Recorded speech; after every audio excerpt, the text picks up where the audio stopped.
How's it going, guys? Strife here, and this is the walkthrough for COE Path 1. So I was going through and re-recording some of the videos because of the January 28th patch, and since I did COE 2 and 3 already, I figured I'd do 1 as well.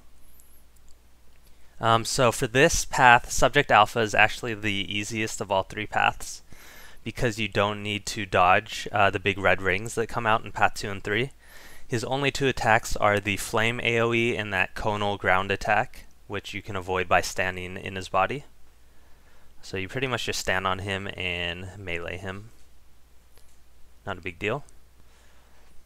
This next area, going up to basically the next event with the mini golems, is all going to be the same for all 3 paths.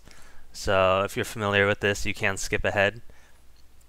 I will mention that as far as re-recording my videos go, I'm going to try and do 1 of each class for each path. So for COE, for instance, you'll see my warrior. I'm using her in Path 1. I have my guardian for Path 3 and then my mesmer for Path 2. Just to kind of give you an overview of each class for each dungeon. So in this room, again, you're just going to LOS, line of sight, on this left corner. This will group all the golems up nicely. And then you can also use like the Mesmer focus pull to pull them a bit closer as well. But by doing that, you should be able to hit at least 3 always at the same time, so they go down really quickly. Not too big a deal. You do want like feedback and wall of reflection as well, because some of their attacks are projectile, just to reduce the damage to your party. Here, I'm probably going to die real quick because I have swiftness on. And the way I do this part is actually harder for me with swiftness. But going through this laser gauntlet here, what I end up doing is without swiftness, you can actually hold space or jump, whatever your jump key is, and your forward key in the same increments of time. So here I'm just holding forward and jump and releasing. Just 2 fingers. And once you get the timing down, it's really easy. So some people can do, if you do it with swiftness, a lot of people will run like diagonally. But since I learned a specific way, I'm used to just doing it that way without swiftness. And again, you're just going to hit all the consoles and get your party through.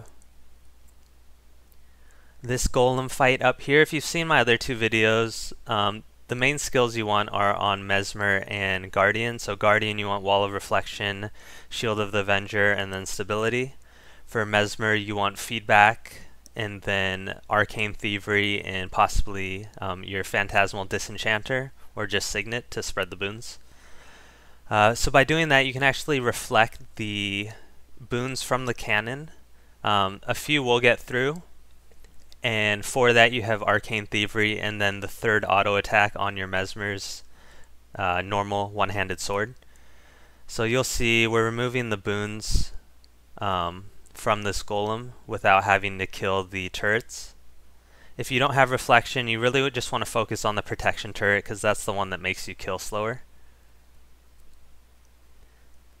But as far as warrior goes, you see I'm just constantly switching between my axe and my mace, my axe offhand and my mace, just to get that adrenaline and might stacks up and to use eviscerate.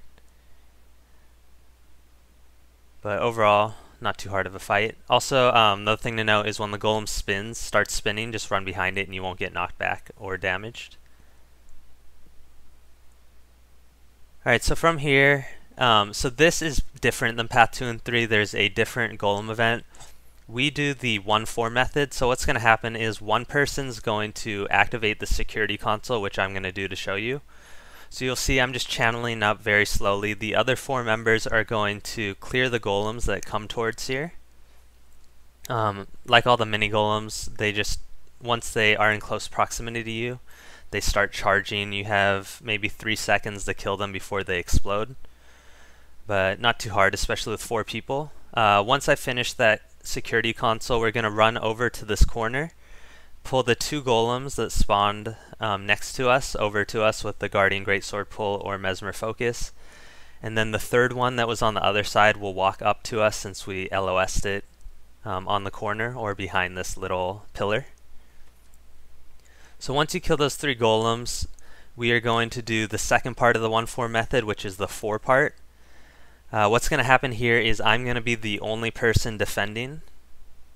It's not too hard with a DPS warrior, especially with axe, because the axe auto attack is so quick, and with a crit you can kill the golems in one hit.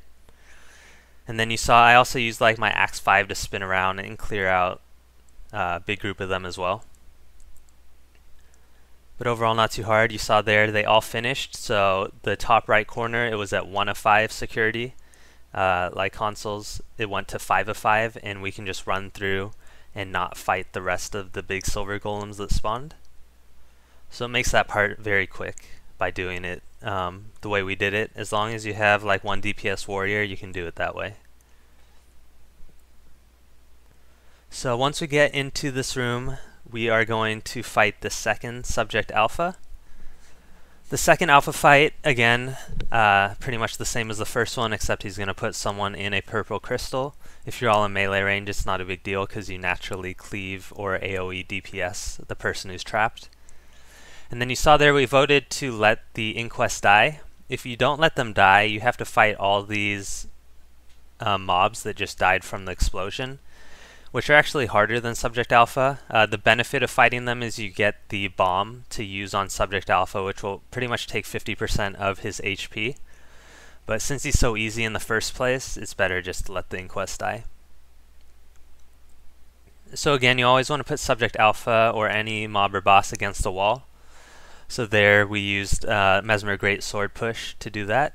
And then you can just stand in him and DPS him against this wall right here. With Time Warp and his nerfed HP from the January 28th patch, he dies extremely fast. So you can see we got him pretty close to dead from 1 Time Warp, and then maybe another 10 seconds to finish him off.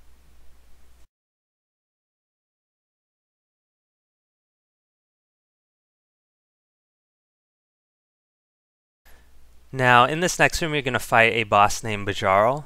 He's pretty easy overall. The main thing you want to the main mechanic is you're going to lure him, his charge move, into these pillars around the room, which will knock him down and allow you to DPS him. So you see right now he has a buff on him. It's that blue icon with the face and the icicles. When he has that on, you're not going to be able to do very much damage at all. But once he gets knocked down from the pillar, you can see we're doing normal damage to him. So that's the whole mechanic. As far as his attacks go, he has a like a normal melee attack where he charges up. It does pretty good damage, but it's not too big a deal, and he doesn't do it very often. He also has a knockback, and then as you saw there, the red circles that spawn icicles out of the ground. That's really the main one you want to watch out for. And then you see he put his buff back on him. You just want to spread out about 2 turret lengths away from him, which will cause him to charge again. From there, again, just repeat the knockdowns and the DPS sequences. The other thing to note is that you'll notice that because of his mechanic, he doesn't have Defiant on him.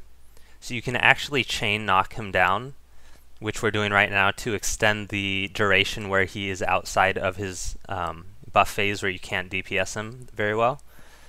So you saw we waited maybe 5 to 10 seconds until using our knockdowns to just chain knock him down and extend our DPS phase. He's not going to put that boon on him for the first roughly 10 seconds anyway, so you don't want to waste all your knockdowns until you get some DPS on him. Or you're not going to have any for when he actually is going to use his boon. So overall, not too difficult. You saw there, again, with a high DPS group it goes a bit faster, and then with knockdowns extending that duration, you're going to get more DPS time, so it actually only took us, after the initial knockdown, 2 additional knockdowns. Once we get in this room, it is the final Subject Alpha fight. Again, nothing too much to worry about. Push him against a wall or this box structure right here, so you can just maximum DPS him down without him moving all over the place. As far as Warrior goes, so Warrior, you do notice I use the Axe Mace build, which I have in my build playlist. But I do like the more active style. Right now he's moving around a bit more, so I can just move and follow him and still do good DPS. You'll see I'm using Eviscerate and cycling between my Axe Mace and my Axe pretty often as well. And then just managing the different vulnerability skills and such. So overall, I just like the style a bit more. It's a bit more active.